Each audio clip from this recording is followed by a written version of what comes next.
Hello বন্ধুরা, কেমন আছেন সবাই? কানাডার বর্তমান ইমিগ্রেশন মিনিস্টার লিনা দিয়াব তার দায়িত্ব গ্রহণের 1 বছর পূর্তি হয়ে গেছে সাম্প্রতিক সময়। আজকে আমরা মূলত কথা বলবো গত 1 বছরে কানাডার ইমিগ্রেশন ডিপার্টমেন্টে অনেকগুলো যে মেজর পরিবর্তন এসেছে বর্তমান ইমিগ্রেশন মিনিস্টারের অধীনে। এগুলো আপনারা আলাদা আলাদাভাবে আলোচনা শুনেছেন। অ্যাটি গ্যালেন্সি বিষয়গুলো তুলে ধরবো। এখান থেকে আপনারা অনেক পুরনো জিনিসগুলো মনে করে বা এগুলো নতুন করে স্মরণ করে আপনাদের কোথাও যদি কোনো কারেকশন থাকে, কোনো অপরচুনিটি খোঁজার সুযোগ তৈরি হতে পারে। তো অ্যাট এ গ্যালেন্সি আজকে 1 বছরের যতগুলো রোল এখানে পালিত হয়েছে ইমিগ্রেশন মিনিস্টারের অধীনে, সেগুলো আমরা তুলে ধরার চেষ্টা করবো ইনশাআল্লাহ। কানাডা এবং কানাডার বাইরে যে যেখান থেকে শুনছেন সবাইকে স্বাগত জানাচ্ছি।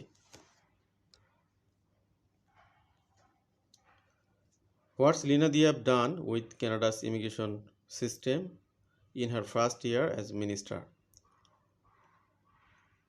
আগের প্রধানমন্ত্রী জাস্টিন ট্রুডোর বিদায়ের পরে মার্ক কার্নি প্রধানমন্ত্রী হন, পরবর্তীতে নির্বাচিত হওয়ার পরে তিনি নতুন ইমিগ্রেশন মিনিস্টার নিয়োগ দেন লিনা দিয়াবকে। তো এখানে ইমিগ্রেশন সিস্টেমগুলো পরিচালিত হয় প্রধানমন্ত্রী এবং ইমিগ্রেশন মন্ত্রী এই দুইজনের কনসার্নের মাধ্যমে। আগে জাস্টিন ট্রুডো এবং আগের যে ইমিগ্রেশন মিনিস্টার ছিলেন তারা একটা নিয়ম মেনে চলতেছিলেন, চালু করতেছিলেন। বর্তমানে লিনা দিয়াব এবং মার্ক কার্নি তারা তাদের মতো করে একটা সমন্বয় করে কানাডা ইমিগ্রেশন সিস্টেমে একটা পরিবর্তন আনার চেষ্টা করেছেন, যাতে করে কানাডার যে চলমান ক্রাইসিস সেটার একটা ভারসাম্য চলে আসে। তো সেগুলো আমরা একটু নতুন করে দেখব এই বিষয়গুলো। গত বছরের 13ই মেতে তিনি দায়িত্ব গ্রহণ করেন ইমিগ্রেশন মিনিস্টার হিসেবে। তো তার দায়িত্ব গ্রহণের পরে আমরা এখানে দেখি targeting economic immigration by region. তো এক এক রিজিয়নে এক এক ধরনের লোকের চাহিদা বেশি। কানাডাতে বিশাল কান্ট্রি, পৃথিবীর দ্বিতীয় বৃহত্তম কান্ট্রি, সুতরাং এই টেরিটরিগুলো বা এর রিজিয়নগুলো প্রভিন্স এবং টেরিটরিতে ভাগ করা রয়েছে। সব জায়গাতে একই ওয়েদার না, সব জায়গাতে একই ধরনের সুযোগ সুবিধা নেই। এই কারণে এগুলোকে রিজিওনাল বা targeting economic immigration by region হিসেবে তারা চিহ্নিত করেছেন। এখানে প্রথম যে পরিবর্তনটা আনি, যে আগে প্রভিন্সিয়াল নমিনি প্রোগ্রামটাকে কমিয়ে 55,000 করা হয়েছিল, পরবর্তীতে এটি 2026 সালের জন্য 91,566% বাড়ানো হয়েছে এই মিনিস্টারের অধীনে, যাতে করে রিজিওনাল যে ঘাটতি বা সমস্যা সেগুলো মিট আপ করা যায়। এবং এক্সপ্রেস এন্ট্রিতে যে কোটাটা ছিল সেটা একটু এখানে রিশাফল করা হয়েছিল। রুরাল ইমিগ্রেশন ফোকাসটাকে মেজর প্রায়োরিটি দেওয়া হচ্ছে।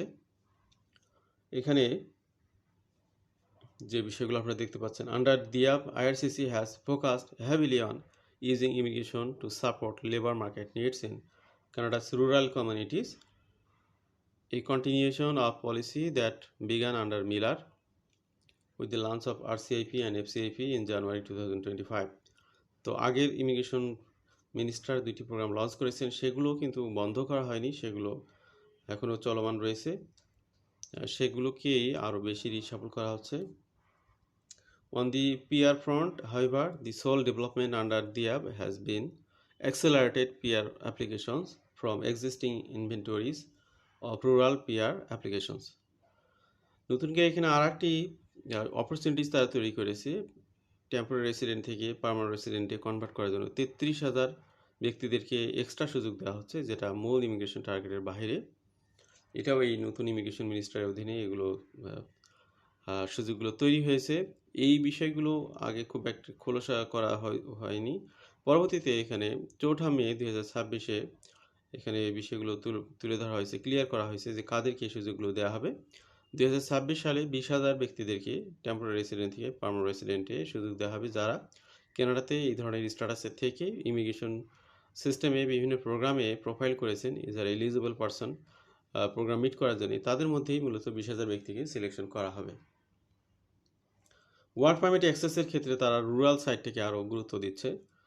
তো কানাডাতে এর আগে যেটা করা হয়েছিল যে সব জায়গাতে এখানে কোম্পানিগুলোতে বা এমপ্লয়ারদের অধীনে ফরেন ওয়ার্কার হিসেবে যারা অবস্থান করতেছেন সেখানে সর্বোচ্চ 10% অর্থাৎ 100 জনের মধ্যে 10 জন হতে পারবে আউট অফ কানাডার সিটিজেন বা পিআর হোল্ডার। সেই জায়গাতে রুরাল এলাকাগুলোকে সমৃদ্ধ করার জন্য এখানে 15 জনেই উন্নীত করা হয়েছে। তো এটা একটা সুযোগ তারা চালু করেছে নতুন immigration minister.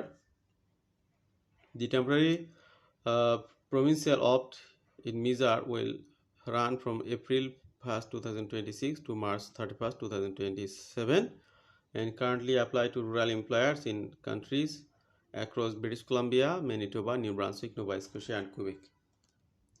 Targeting federal immigration by occupation. এখানে বিশেষ কিছু অকুপেশনকে বিশেষ টার্গেটের অধীনে আনা হয়েছে।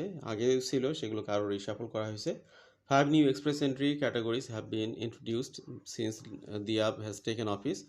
Each of them a niche category designed to fulfill specific labor need.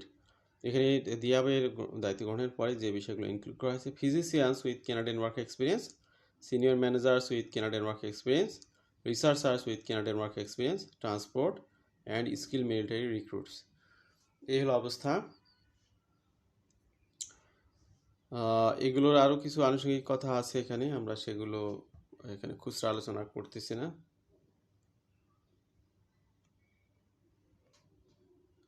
The federal government holds periodic draws in which they invite the top-ranking candidates who qualify for the criteria established for that round of invitations. তো এখন provincial nominee প্রোগ্রামের ড্রগুলো কিন্তু continue হচ্ছে। স্ট্রিমলাইনিং temporary residency programme administration, জানুয়ারি 2026-এ তারা একটা নতুন নিয়ম করে, সেটা হলো যে মাস্টার্স প্রোগ্রামের জন্য যারা মাস্টার্স এবং পিএইচডি প্রোগ্রামের জন্য যারা পাবলিক ইউনিভার্সিটিতে পড়তে আসবে তাদের জন্য কোনো কোটা থাকবে না, তাদের কোটাকে উঠিয়ে দিয়েছে কানাডা গভর্নমেন্ট। এটা একটা পরিবর্তন, যুগান্তকারী পরিবর্তন এনেছে তারা। এবং পিএইচডি প্রোগ্রামে যারা আবেদন করতেছে তাদের ভিসা প্রসেসিংগুলো করা হবে মাত্র 2 সপ্তাহের মধ্যে। এরপরে সর্বশেষ আর একটা বিষয়, সেটা হলো যে extension work permit extension letter validity. আগে যেটা হয়তো যে আপনি বর্তমানে কানাডাতে কাজ করতেছেন, কাজ করা অবস্থায় আপনার এই কাজের মেয়াদ শেষ হয়ে গেলে নতুন কাজে যে যোগদান করবেন বা নতুন করে ওয়ার্ক পারমিটে আবেদন করবেন, সেই আবেদনের করার পরে সাথে সাথে তো সময় মানে অ্যাপ্লিকেশনগুলো প্রসেস হয় না, অনেকগুলো অফিসিয়াল সিস্টেম মেনটেন করতে হয়। তো আগে এই এক্সটেনশন পিরিয়ড ছিল 180 দিন, এটাকে করা হয়েছে 365 দিন বা 1 বছর। অর্থাৎ আপনি নতুন কাজের জন্য যে নতুন ওয়ার্ক পারমিট আবেদন করেছেন সেটার রেজাল্ট পেতে যদি 1 বছরের সময় লাগে, সেই 1 বছর আপনি লিগালি কানাডাতে অবস্থান করতে পারবেন। এই সুযোগটা মূলত তৈরি করে দিয়েছে বর্তমান ইমিগ্রেশন মিনিস্টার। এরপর আরেকটা পরিবর্তন, সেটা হলো স্টুডেন্টদের জন্য। এখানে কোঅপের আলাদা করে ওয়ার্ক পারমিটের একটা আবেদন করতে হতো অটোমেটিক্যালি, মানে এখানে স্টাডি পারমিটের সাথে অ্যাপ্লাই করা যেত, সেটিও মূলত রিমুভ করে দিয়েছে। অর্থাৎ এটা স্টুডেন্টদের জন্য একটা পজিটিভ সিনারিও। এখন নতুন করে আর এই ধরনের ওয়ার্ক পারমিটের প্রয়োজন হবে না। Temporary public policies for work permit renewals. Under ডিয়াব leadership, the federal government extended 2 temporary public policy allowing Iranian and Ukrainian nationals to renew their work permit until March 2027. তো এখানে এগুলো যাদের জন্য অ্যাপ্লিকেবল তারা দেখে নিতে পারেন। Logistics reforms supporting Trends.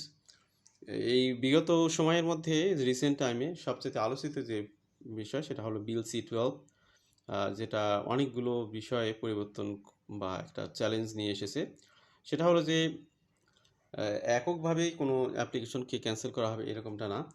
যদি মনে হয় যে কোনো প্রোগ্রাম কানাডার জন্য লাভবান না বা এখানে কানাডা যে উদ্দেশ্যে চালু করেছিল সেটা ফ্রুটফুল রেজাল্ট পাচ্ছে না, তখন সেই প্রোগ্রামটাকে ব্যান করে দিতে পারবে নতুন BC-12 অধীনে। এই বিষয়গুলো পাশ করেছে নতুন ইমিগ্রেশন মিনিস্টার। এছাড়াও অ্যাসাইলাম কেসের ক্ষেত্রে বলা হচ্ছে যে কেউ যদি কানাডাতে এন্ট্রি করার 1 বছরের মধ্যে অ্যাসাইলাম কেস করে তাহলে সেটাকে তারা এখানে রিয়াল হিসেবে ধরে নেবে। বিশেষ করে যারা 2020-এর জুনের পরে এখানে ঢুকেছে। এখন অনেকে ভিজিট ভিসা আসতে চাচ্ছেন, এসে অ্যাসাইলাম করতে যাচ্ছেন, তাদের আসলে কি ঘটবে সেটা আমরা ক্লিয়ার না। হয়তো তাদেরকে এই সুযোগগুলো দেওয়া হবে না। যারা অলরেডি কানাডাতে ছিলেন সেই সময়, ওই সময়ের জন্য এটি অ্যাপ্লিকেবল হতে পারে যতটুকু আমরা বুঝতেছি।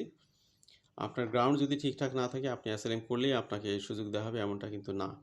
এই জন্যে ভেবেচিন্তে কাজ করবেন যাতে করে আরও নিজের বিপদ বাড়িয়ে না তোলেন। Propose changes under consultation. তো বর্তমান সময়ে কিন্তু কানাডা গভর্নমেন্ট ওপেন কনসালটেশন আহ্বান করেছে 14 মে থেকে, এটা জুনের মাঝামাঝি পর্যন্ত চলবে। আপনারা কানাডাতে কী ধরনের রিফর্ম চান সেই বিষয়গুলো নিয়ে আপনারা আপনাদের পরামর্শগুলো দিতে পারবেন। তো এই হলো অবস্থা। নতুন ইমিগ্রেশন মিনিস্টারের অধীনে যে পরিবর্তনগুলো এসেছে আমরা তুলে ধরার চেষ্টা করলাম অ্যাটে গ্যালেন্সে। তথ্যগুলো জেনে অনেকেই আশা করি উপকৃত হবেন। ভালো থাকবেন সবাই। আল্লাহ হাফিজ। সালামু আলাইকুম।